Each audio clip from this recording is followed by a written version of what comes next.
ഇന്ത്യയിൽ ഏറ്റവും കൂടുതൽ പുകയുന്നൊരു ഇഷ്യൂ ആണ് അയോധ്യ രാമക്ഷേത്രം.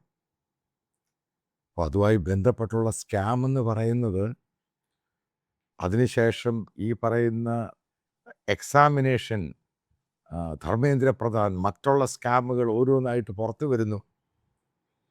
പ്രത്യേകിച്ച് അയോധ്യ സ്കാം. ഇതിനകത്ത് BJP എന്ത് പറഞ്ഞാലും കോൺഗ്രസിനെ വളരെ പുറകിലാക്കി BJP ഒന്നാം സ്ഥാനത്ത് വന്നു. അതേ രീതിയിലുള്ള സ്കാമാണ് നടത്തിയത് അയോധ്യയിൽ. ഇപ്പം ചില BJP നേതാക്കളും RSSകാരൊക്കെ ടെലിവിഷൻ സ്ക്രീനിനകത്ത് ഇത് പറയുന്നത്, ഇതിനെപ്പറ്റി അറിയത്തില്ലായിരുന്നു, എന്തുവായിരുന്നു സംഭവം, പച്ചക്കള്ളമായി പറയുന്നതൊക്കെ. ആദ്യത്തെ ചോദ്യം ചോദിക്കുക, ഈ അയോധ്യ മൂവ്മെൻറ്റുമായി ബന്ധപ്പെട്ട് ഇന്ത്യയിൽ കലാപങ്ങൾ നടന്നു. എത്ര ലക്ഷം പേര് മരിച്ചു? ലക്ഷക്കണക്കിന് പേരാണ് മരിച്ചിരിക്കുന്നത് അയോധ്യ കലാപത്തിൻ്റെ പേരിൽ. എത്ര കലാപങ്ങൾ, എത്രയോ സ്ട്രീറ്റുകൾ, എത്രയോ ദിവസങ്ങൾ നീണ്ടു നിൽക്കുന്നു. അയോധ്യ രാമക്ഷേത്രം പണിയുവാൻ വേണ്ടി LK അദ്വാനി രഥമുരുട്ടുന്നു, മുരളി മനോഹർ ജോഷി രഥമുരുട്ടുന്നു. എത്ര പേര് മരിച്ചു? ഈ സമയത്തൊക്കെ നിങ്ങൾ മനസ്സിലാക്കണം, ഇതൊക്കെ ഒരു ഒരു ഒരു സ്ക്രിപ്റ്റഡ് സംഭവങ്ങളാണ് ഇതൊക്കെ ഉണ്ടാക്കിയത്. ഈ തുടക്കത്തിലൊന്നും ഈ അയോധ്യ മൂവ്മെൻ്റ് എന്ന് പറയുന്ന പൊളിറ്റിക്കൽ മൂവ്മെൻ്റ് അല്ല. അതൊരു ഇന്ത്യയുടെ ഒരു മൂവ്മെൻ്റ്, എന്നൊരു ഐക്കോണിക് ആയിട്ടുള്ള ശ്രീരാമഭക്തർ ജയ് ശ്രീറാം, അതിൻ്റെ ഒരു ഐക്കോണിക് ഫിഗറായിട്ടാണ് ഈ രാമജന്മഭൂമിയെ കണ്ടത്. പിന്നീട് അത് ഗ്രാജ്വലി അത് പൊളിറ്റിക്കൽ മൂവ്മെൻ്റ് ആവുന്നു. അത് ആദ്യ സമയത്ത് കോൺഗ്രസ് അതിന് വിത്ത് പാകി, പിന്നീടത് BJP ഏറ്റെടുക്കുന്നു. ഹിന്ദുത്വ പൊളിറ്റിക്സിലോട്ട്, റൈറ്റ് വിങ് പൊളിറ്റിക്സിലോട്ട് ഇതിനെ കൊണ്ടുപോകുന്നു. ഇനി അടുത്ത ചോദ്യം, ഈ രാമക്ഷേത്രവുമായി ബന്ധപ്പെട്ട് ഇപ്പോഴല്ലേ ഈ ട്രസ്റ്റിൻ്റെ കാര്യം, കണക്കുകളൊക്കെ പുറത്ത് വരുന്നത്, ചില കണക്കുകൾ, യഥാർത്ഥ കണക്കൊന്നും പുറത്ത് വന്നിട്ടില്ല. എത്ര 10,000 കോടിയാണ് ഇവർ കളക്ട് ചെയ്ത് ഓരോ പ്രാവശ്യം കലാപം ഉണ്ടാകുമ്പോഴും ഈ രാമക്ഷേത്ര ഭൂമിയായി ബന്ധപ്പെട്ട് വിദേശത്തു നിന്നും ഇന്ത്യയിൽ നിന്നും. നിങ്ങൾക്ക് ഓർമ്മയുണ്ട്, ശിലാപൂജകളുമായി ബന്ധപ്പെട്ട് ഇന്ത്യയുടെ എല്ലാ വില്ലേജുകളിൽ നിന്നും ശിലയുമായിട്ട് അങ്ങോട്ട് പോകുന്നു, ആൾക്കാർ ഫണ്ട് ചെയ്യുന്നു, വിദേശത്തുള്ള ഹിന്ദുക്കളായ ആളുകൾ ഫണ്ട് ചെയ്യുന്നു. അതായത് മില്യൺസും ബില്യൺസും ആണ് കണക്കുണ്ടായ പണം കിട്ടിയത്. നിങ്ങൾ ഇന്ന് വരെ അറിഞ്ഞിട്ടുണ്ട് ഈ പണം എവിടെ പോയി? ആർക്കും അറിയത്തില്ല. ഇതാണ് ഈ സംഭവം. RSSന് രജിസ്ട്രേഷൻ വേണോ, VHPക്ക് രജിസ്ട്രേഷൻ വേണോ എന്നതിനെ പറ്റിയൊക്കെ ചിന്തിക്കുന്നവരും പറയുന്നവരും ആലോചിച്ച് നോക്കണം. ഇത്രയും പിരിച്ച പണം, ഈ പണം എവിടെ പോയി? ഇതിനെപ്പറ്റി ആൾക്കാർക്ക് അറിയത്തില്ല. എത്ര പേര് കൊല്ലപ്പെട്ടു ഇതുമായി ബന്ധപ്പെട്ട്? അതായത് RSSൻ്റെ ഭാഷയിൽ ബലിദാനി. എത്ര പേരാണ് കൊല്ലപ്പെട്ടത്? അതിനെപ്പറ്റി അറിയത്തില്ല. അവസാനം ഇപ്പം RSS ഇത് കൈ കഴുകാൻ ശ്രമിക്കണം. അവരുടെ കുടുംബത്തിലാണ് ഇതുണ്ടായത്, അത് ഇന്നോ ഇന്നലെ ഉണ്ടായതൊന്നുമല്ല. ഇത് പ്രത്യക്ഷമായിട്ട് പറയാമല്ലോ. 2021 ഈ ചമ്പത് റായ്, ഈ കൂട്ടർ അവിടുന്ന് കുറച്ച് ലാൻഡ് വാങ്ങി, ഈ പറയുന്ന രാമക്ഷേത്ര ഇതുമായിട്ട് ബന്ധപ്പെട്ട്. ആ ലാൻഡ് മേടിക്കുന്നത്, ആദ്യം ആ ലാൻഡ് മേടിക്കുന്നത് 2 കോടി രൂപയ്ക്ക് ഒരാൾ മേടിക്കുകയാണ്. അയാളുടെ കയ്യിൽ നിന്ന് 18 കോടി രൂപയ്ക്കോ കറക്റ്റ് 24 മണിക്കൂറിനുള്ളിൽ 18 കോടി രൂപ സ്പെൻഡ് ചെയ്തിട്ട് ആ ലാൻഡ് ഈ പറയുന്ന ശ്രീരാമ ജന്മഭൂമി ട്രസ്റ്റ് ഇത് വാങ്ങുന്നു. അന്നിത് ഇഷ്യൂ ആയി. അന്ന് പ്രധാനമന്ത്രി ഇഷ്യൂ അറിഞ്ഞു. എന്നിട്ട് വല്ല നടപടി എടുത്തോ? ഒരു നടപടി എടുത്തില്ല. എന്താ നടപടി എടുക്കാൻ പറ്റാത്തത്? അതിനകത്ത് രാമക്ഷേത്ര ഭൂമിയുമായിട്ടോ RSSുമായിട്ട് ഇരിക്കുന്ന ആളുകൾ, അവരുടെ കടിഞ്ഞാണെന്ന് പറയുന്നത് പ്രധാനമന്ത്രിയെക്കാളും വലുതാണ് RSSനകത്ത്. പ്രധാനമന്ത്രിക്ക് അതിനകത്തൊരു കുന്തവും ചെയ്യാൻ പറ്റത്തില്ല. പ്രത്യേകിച്ച് അപ്പർ കാസ്റ്റിൻ്റെ കയ്യിലാണ് ഈ സാധനം മുഴുവനും. അതാണ് ചമ്പത് റായ് ആണെങ്കിലും അനിൽ മിശ്രയാണെങ്കിലും ഓരോ ആൾക്കാരുടെ പേരുകൾ നിങ്ങളത് കേൾക്കണം. അതിൻ്റെ അകത്ത് അറസ്റ്റ് ചെയ്തേക്കുന്ന ആരെയാണ്? അമ്പലം തുടക്കുകയും വൃത്തിയാക്കുകയും ഒക്കെ ചെയ്യുന്നവരും, ഡ്രൈവറിൻ്റെ മോന്, അവരുടെ ബന്ധു. ഇതിൻ്റെ ഹൈ എൻഡിൽ കയറി പിടിക്കാൻ പറ്റത്തില്ല. ചില സമാജ്വാദി പാർട്ടിയുടെ നേതാക്കളും രവീഷ് കുമാർ എന്ന് പറഞ്ഞ ജേർണലിസ്റ്റും പറഞ്ഞ് 200 കോടി രൂപയോളം അടിച്ചു മാറ്റി. ഞാനും വിശ്വസിക്കുന്നു ഈ ചെറിയ എമൗണ്ടൊന്നും അല്ല അവിടുന്ന് പോയേക്കുന്നത്. രാമൻ്റെ കയ്യ്, രാമൻ്റെ കാല്, ഇത് കൊടുക്കുന്ന ഓരോ ഡൊണേഷൻ, അത് മുഴുവനും അടിച്ചു മാറ്റി. ഇതിനൊന്നും കണക്കൊന്നുമില്ല. ചിലതൊക്കെ ഇവർ അടിച്ചു മാറ്റുന്നതൊക്കെ CCTV വന്നിട്ടുണ്ട്. അവർക്കൊക്കെയുള്ള ഇവരുടെയൊക്കെ ജോലി ചെയ്യുമ്പോൾ അവരുടെ ശമ്പളം എത്ര? അതായത് ഇതേപോലെ ചപ്രാസി ആണെങ്കിലും ഡ്രൈവറാണെങ്കിലും 14,000 രൂപ, 15,000 രൂപ. അവരൊക്കെ വലിയ വീട് വെച്ച്, അവരൊക്കെ ചെറിയ ആൾക്കാർ. ഇതിൻ്റെ യഥാർത്ഥ ആൾക്കാരെയൊക്കെ പിന്തുടർന്ന് കഴിഞ്ഞാൽ ഞെട്ടിപ്പോകും. ഇതിൻ്റെ അകത്ത് വലിയ വലിയ ആൾക്കാരുണ്ട്, വലിയ താപ്പാനകളുണ്ട് ഇതിൻ്റെ അകത്ത്. അതായത് ഇന്ന് ഭരണം നയിക്കുന്ന BJPയുടെ RSSൻ്റെ ഒക്കെ തലപ്പത്തിരിക്കുന്നവരും ഈ പറയുന്ന ആൾക്കാരൊക്കെ ഇതിൻ്റെ അകത്ത് ഇൻവോൾവ്. അല്ലെങ്കിൽ ഇത്രയും നിങ്ങൾ ആലോചിച്ച് നോക്കണം. അതിന് ചുറ്റും സെക്യൂരിറ്റി ഉണ്ട്, പ്രൈവറ്റ് സെക്യൂരിറ്റി ഉണ്ട്. അതിനെയൊക്കെ മറികടന്ന് ഇത്രയും പണം കൊണ്ടുപോകുമ്പോൾ നിങ്ങൾ വിചാരിക്കുന്നുണ്ടോ ഇതിൻ്റെ മുകളിൽ ഈ പറയുന്ന ആൾക്കാരെ ഇത് ചെയ്തതെന്ന്? ഈ സമ്പത്ത് റായ്, അനിൽ മിശ്രയൊക്കെ ചോദ്യം ചെയ്തിട്ടേ ഉള്ളൂ. എന്താ അവരെ അറസ്റ്റ് ചെയ്യാതെ? അറസ്റ്റ് ചെയ്താൽ പ്രശ്നമുണ്ടാകും. അപ്പോൾ ഒരു കാര്യം ഞാൻ പറയാം. ഈ ട്രസ്റ്റിൻ്റെ ട്രസ്റ്റിയായിട്ട്, അതായത് ചെയർമാനായിട്ട് നിർഭൻ മിശ്ര എന്ന് പറഞ്ഞ പ്രധാനമന്ത്രിയുടെ പഴയ പ്രിൻസിപ്പൽ സെക്രട്ടറി, അയാൾ ഒരു രാമഭക്തനാണ്, റാം ഭക്തനാണ്. അയാൾ കറക്റ്റായിട്ടുള്ള റാം ഭക്തനാണ്.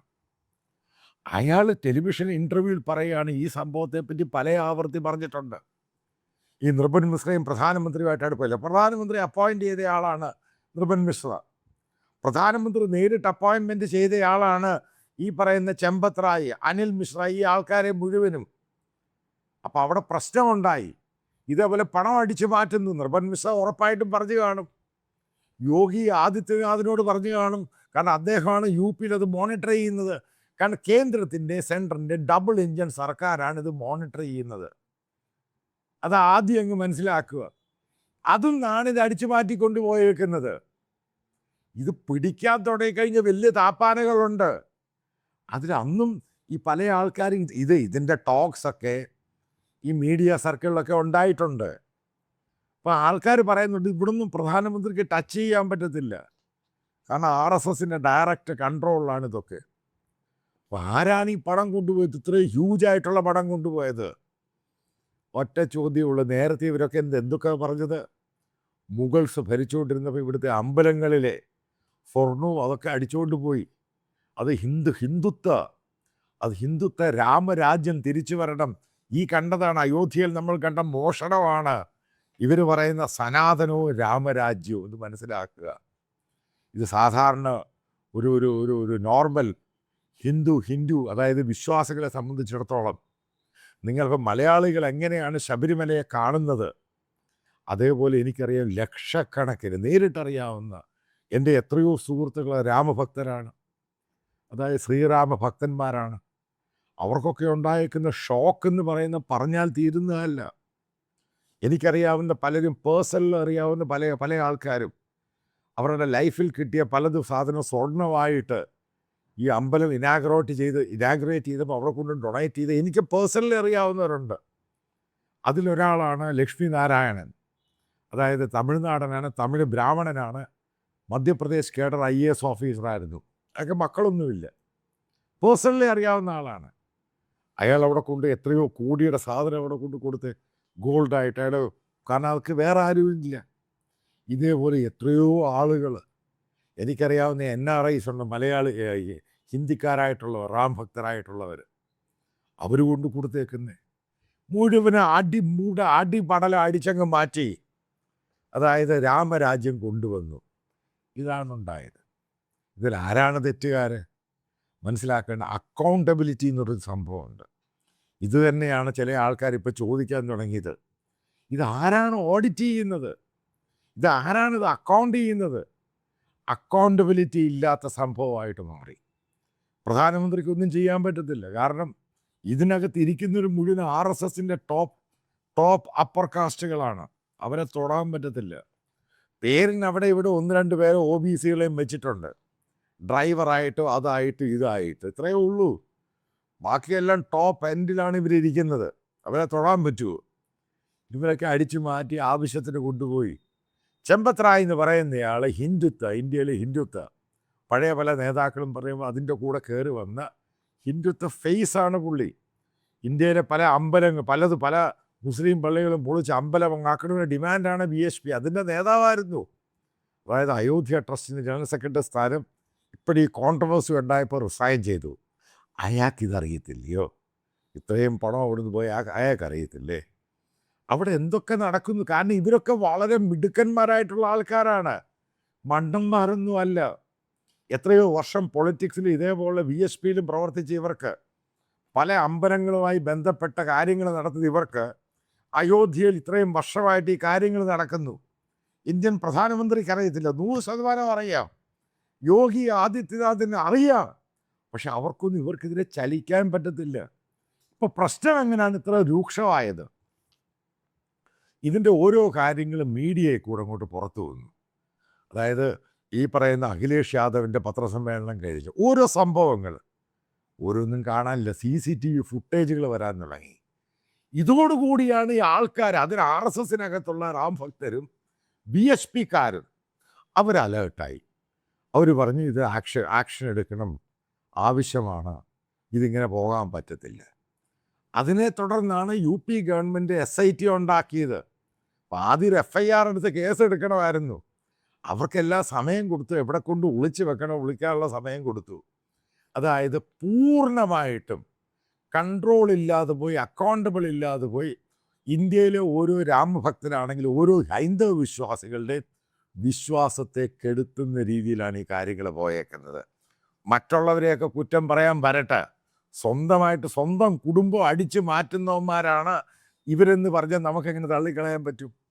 അത് തന്നെയാണ് ഉണ്ടായത്. നാണക്കേടൊന്നുമല്ല, ഇന്ത്യയെ ചതിച്ച രാജ്യദ്രോഹികളാണ് അയോധ്യ അമ്പലത്തിൽ നിന്നും അടിച്ചു മാറ്റി. കാരണം ഇന്ത്യക്കാരൻ്റെ, ഒരുപെട്ട എല്ലാ ഇന്ത്യക്കാരൻ്റെ പ്രതീകം തന്നെയാണ് ഈ പറയുന്ന അയോധ്യയും അതേപോലെ രാമജന്മഭൂമിയാണെങ്കിൽ. കാരണം അതേപോലെയുള്ള ഒരു ഗ്ലോബലായിട്ട് അറിയപ്പെടുന്ന ഒരു മൂവ്മെൻറ്റ് തന്നെയാണതുണ്ടായത്. അതിനുശേഷം അമ്പലം പണിയുന്നു, അത് വലിയ ഗ്ലോബൽ അറ്റൻഷൻ കിട്ടി. ഇന്ത്യൻ പ്രധാനമന്ത്രി തന്നെയാണ് അതിന് പൂജ നടത്തി അത് പ്രതിഷ്ഠയെല്ലാം ഉണ്ടാക്കുന്നത്. പൂർണ്ണമായിട്ടും അടിച്ചു മാറ്റുക. അതും ഇത് ഒരു അമ്പലം. അതേപോലെ തന്നെ അയോധ്യയിൽ ഉജ്ജയിലുണ്ടായത് നിങ്ങൾ കണ്ടാണ്. അതും ഒരു വലിയ BHPക്കാരനും RSSകാരനാണ് യാദവ്, അവിടുത്തെ മുഖ്യമന്ത്രി. അയാളുടെ കുടുംബം മുഴുവനും അതിനടുത്തുള്ള ഉജ്ജയിൻ്റെ അടുത്തുള്ള സ്ഥലം അങ്ങ് മേടിച്ചു. എന്നിട്ട് ഗവൺമെൻറ് അത് ഏറ്റെടുത്തു. ഇതേ നടക്കുന്നുള്ള തട്ടിപ്പും വെട്ടിപ്പിൻ്റെയും കാര്യത്തിൽ കോൺഗ്രസിനെ ബഹുദൂരം പിറകിലാക്കി ഇന്ന് BJP ഒന്നാം സ്ഥാനത്തെത്തി. RSSും കൂടെയുണ്ട്. അവരാണ് മറ്റുള്ളവരെ പഠിപ്പിക്കാൻ പോകുന്നത്.